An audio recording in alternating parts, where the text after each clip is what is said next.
ಹುಬ್ಬಳ್ಳಿಯಲ್ಲಿ ಶಿರ್ಕೋಳ್ ಕುಟುಂಬದ ವಿವಾಹ ಸಮಾರಂಭಕ್ಕೆ ಆಗಮಿಸಿದ ಹಿಂದುಳಿದ ಮಠಾಧೀಶರ ಮಹಾಸಭಾದ ಪ್ರಮುಖ ಮಠಾಧೀಶರು ಹಾಗೂ ಗಣ್ಯರು ವಧುವರರಿಗೆ ಆಶೀರ್ವಾದ ಸಲ್ಲಿಸಿದರು.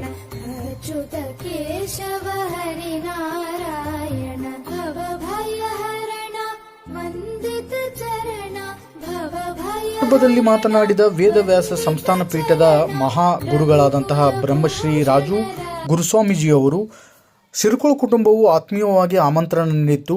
ಆದ ಕಾರಣ ಆಶೀರ್ವಾದಿಸಲು ಬಂದಿದ್ದೇವೆ.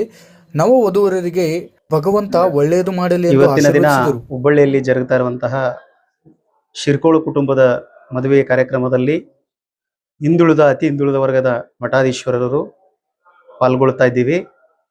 ಈಶ್ವರಪ್ಪ ಶಿರ್ಕೋಳ್ ಅವರ ಕುಟುಂಬದಲ್ಲಿ ಇವತ್ತಿನ ಕಲ್ಯಾಣ ಕಾರ್ಯಕ್ರಮ ಜರುಗ್ತಾ ಇದೆ. ಎಲ್ಲ ಹಿಂದುಳಿದ ವರ್ಗದ ಮಠಾಧೀಶ್ವರರು ಆ ನವ ಜೋಡಿಗೆ ಆಶೀರ್ವದಿಸ್ತಾ ಅವರ ಜೀವನ ಸುಖಮಯವಾಗಿರಲಿ, ಅವರು ಕಂಡಂತ ಕನಸುಗಳೆಲ್ಲ ಈಡೇರಲಿ. ಇವತ್ತು ಹುಬ್ಬಳ್ಳಿಯಲ್ಲಿ ಶಿರ್ಕೋಳ್ ಕುಟುಂಬ ಅಂದರೆ ಒಗ್ಗಟ್ಟಿಗೆ ಪ್ರತೀತಿ.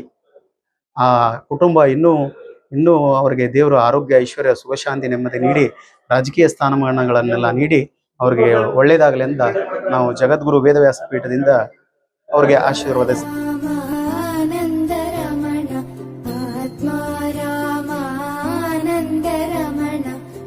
ಅಚ್ಯುತ ಕೇಶವ ಹರಿನಾರಾಯಣ, ಅಚ್ಯುತ ಕೇಶವ ಹರಿನಾರಾಯಣ, ಭವ ಭಯ ಹರಣ ವಂದಿತ ಸರ್ವದಾ.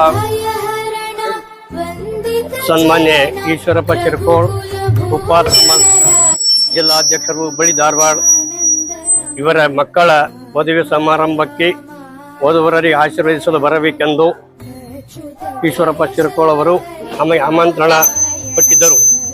ಆ ಆಮಂತ್ರಣ ಮೇರೆಗೆ ನಮ್ಮ ಹಿಂದುಳಿದ ವರ್ಗದ ಮಠಾಧೀಶರ ಒಕ್ಕೂಟಕ್ಕೆ ನಾವು ಎಲ್ಲರಿಗೂ ತಿಳಿಸಿದ್ದೇವೆ. ಅದರ ಪ್ರಕಾರವಾಗಿ ಹಿಂದುಳಿದ ವರ್ಗದ ಮಠಾಧೀಶರೆಲ್ಲರೂ ಈ ಕಾರ್ಯಕ್ರಮಕ್ಕೆ ಬಂದು ವಧುವರರಿಗೆ ಆಶೀರ್ವದಿಸಲು ಬಂದಿದ್ದೇವೆ. ಇದು